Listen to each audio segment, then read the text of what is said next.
Who is Adam Smith, and what does he have to do with our hostile government takeover? The answers to these questions take us to some sources from 1776, 1980, and 2025.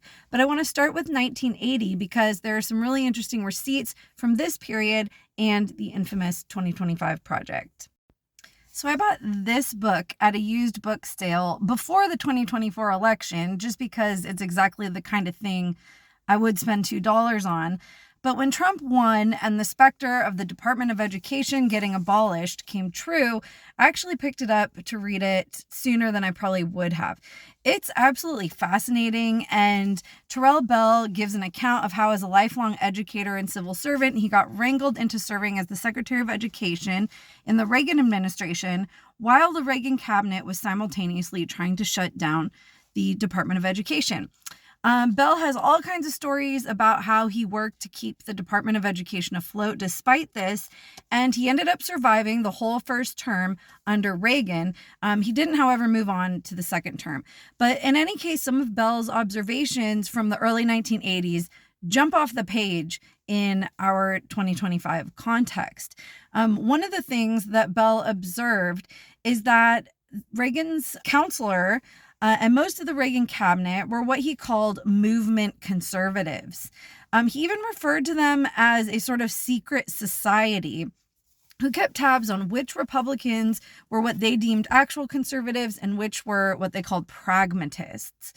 The Reagan personal counselor and who was the Attorney General in Reagan's second term, Ed Meese, had been one of the main movement conservatives who tried to block appointments of folks who were not in keeping with the administration's broader agenda. And Bell shares about a cabinet meeting when Ed Meese passed out a book by the Heritage Foundation, a book called Mandate for Leadership. Bell was irritated that the book clearly called for the breakdown of the department that he worked for. But this book was basically the baby version of what we know as Project 2025. It was designed to direct the federal government toward conservative aims as defined by the Heritage Foundation. And Project 2025 is actually part of this ongoing series called the Mandate for Leadership. In this latest version, it's called the Conservative Promise. And The Nation actually wrote about this connection last year. Ed Meese himself has stayed involved with the Heritage Foundation and was also given the Presidential Medal of Freedom by Trump in 2019. Also, fun fact, Ed Meese resigned from the Reagan administration in 1988 because of involvement in a scandal involving government contracts.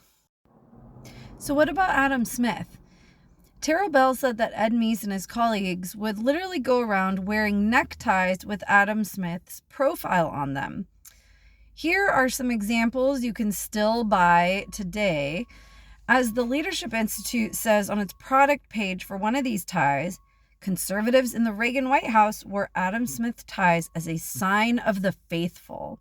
The term "the faithful" seems particularly meaningful here because much of what Adam Smith propagated in his foundational 1776 text, The Wealth of Nations, includes some proposals that essentially need to be taken on faith.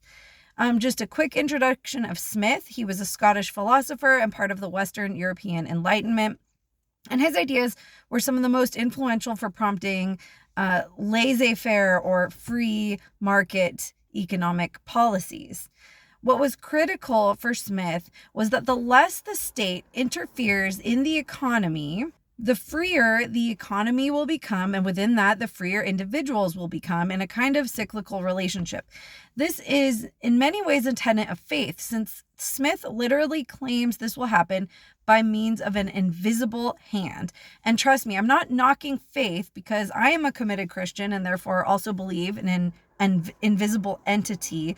But this is a different object of faith altogether. Here's some direct quotes from Smith's Wealth of Nations. "It is an individual's own advantage, not that of society, which he has in his view. But the study of his own advantage naturally leads him to prefer that employment which is most advantageous to the society. He intends only his own gain, And he is in this led by an invisible hand to promote an end which was no part of his intention. All systems, either of preference or of restraint, therefore, being thus completely taken away, the obvious and simple system of natural liberty establishes itself of its own accord.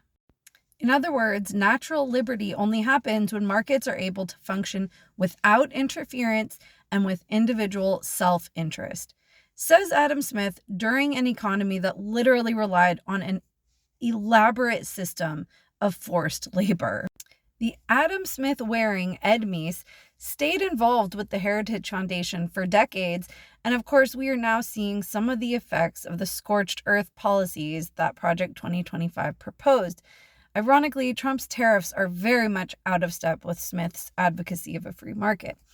When we check these receipts, though, we see that what gets touted as common sense is actually part of a decades-old campaign to promote a centuries-old theory that was made in the thick of a slave economy and the start of industrialization.